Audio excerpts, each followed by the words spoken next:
Good to have you with us. Protests in Turkey have spread from Istanbul to the capital Ankara. Police have fired tear gas and water cannon in both cities, with dozens of people reported injured. Well, the clashes started when police cleared a four-day sit-in in Istanbul's Taksim Square. Well, protesters there were opposing a plan to demolish a popular park.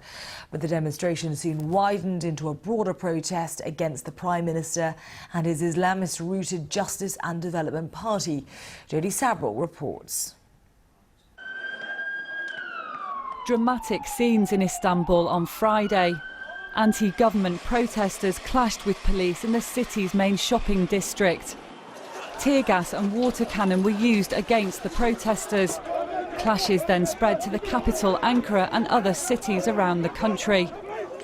Tensions have been growing over the past 4 days.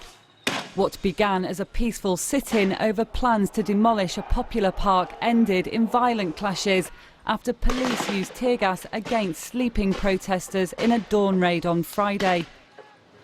The plans to replace the park with a shopping mall have been controversial from the outset. Prime Minister Erdogan has said the regeneration project will continue no matter what. The attacks are still continuing. He is not listening to anyone. He acts as if he is an Ottoman Sultan. He is trying to install his own dictatorship. New restrictions on alcohol sales and attacks on freedom of speech have many from Turkey's pro-secular society saying that their civil liberties are under threat. This latest crackdown in Turkey's largest city will likely make these voices louder. Jody Sabral, BBC News. Well, we can go live now to Istanbul and our correspondent Jiha Gul, who's been covering the protests at Taksim Square today. Jiha, tell me what you saw unfold in Taksim Square. Well, Alice, I was there, tell the truth. I was in a coffee shop sitting in Taksim Square with a friend of mine. Suddenly I saw police, attack the protesters and bystanders alike, actually, and many people stormed into the coffee shop we were sitting, actually. The force was that much, actually. They brought the window with themselves and the door. They broke everything. So police was, since morning, they were attacking a group of people when they were trying to reach to Taksim Square, the main square, which is entertainment area, and many shops are there, and many tourists, actually. Normally, when they come to Istanbul, they come to visit Taksim Square. So they attack people with tear gas and water cannon, and even myself, I had a hard time to breathe, and for a moment I thought I might faint. So my eyes was burning, and many people like me actually just happened to be there. They were attacked.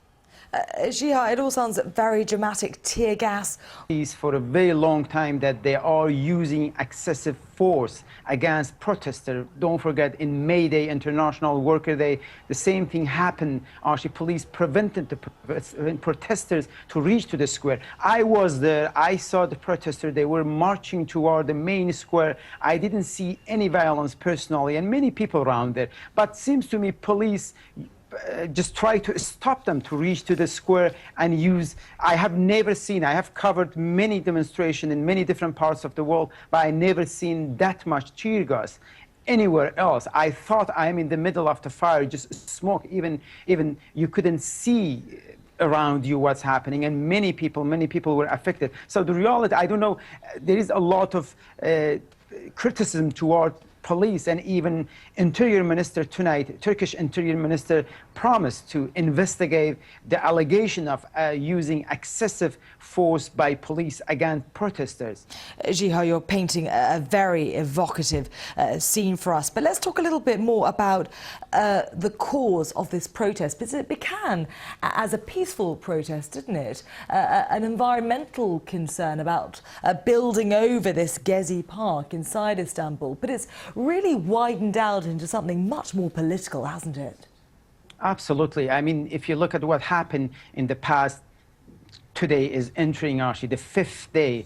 At the beginning, it was a few hundred people just sitting in the park. They said, we do not let it this. The only green space in this area in Istanbul is supposed to convert it to a shopping mall. But police attack them, remove them, and again come back. Even this morning, one of the MP was injured. A famous Turkish journalist was injured. So when you look at what's happening, actually, I mean, the protest is spreading to other parts of the country. In Ankara, the capital city of Ankara, Izmir, one of the largest technically secular city. So I think the danger is it might actually spread to other city, get out of control. But the crowd we have seen since this morning, I have been covering Turkey for many years. I have never seen such a crowd and angry young people just hiding themselves in the small street, just looking for an opportunity to reach to the square. But later last night, actually, police slightly retreat, and protesters actually managed to again go back to that park and sit down. They call it Occupy Taksim. So we have to wait. I think in the next few days, possibly there will be more protests, particularly in the weekend, because a lot of people coming to this area. Yeah, we will have to see how much longer these protests go on for. For now, Jihakul, many thanks for bringing us that very evocative opinion from Taksim Square. Many thanks.